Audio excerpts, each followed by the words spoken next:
আমরা আমাদের চেয়ারম্যান সাহেব বেশ করি, উনি আমাকে ফোন করছেন।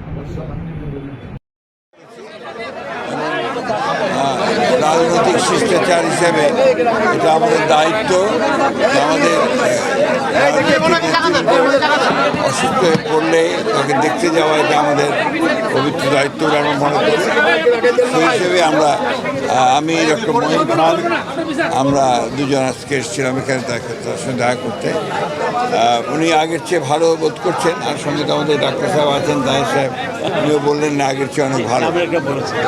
সাহেবরা আছেন, মহাসচিব আছেন, আগের চেয়ে অনেক ভালো।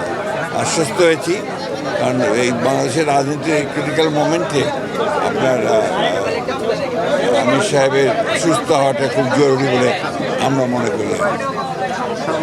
আমরা আল্লাহ তাআলার কাছে দোয়া চাই যে আল্লাহ তাআলা তাকে দ্রুত সুস্থ। বিএনপির মাননীয় সেক্রেটারি জেনারেল এবং স্ট্যান্ডিং কমিটির যে মহিউদ্দিন খান সাহেব, ওনারা কষ্ট করে অসুস্থ আমির জামাতকে দেখতে আসছেন।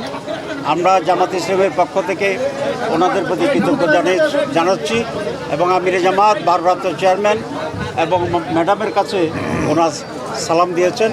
আপনাদের সবাইকে ধন্যবাদ। এবং আমি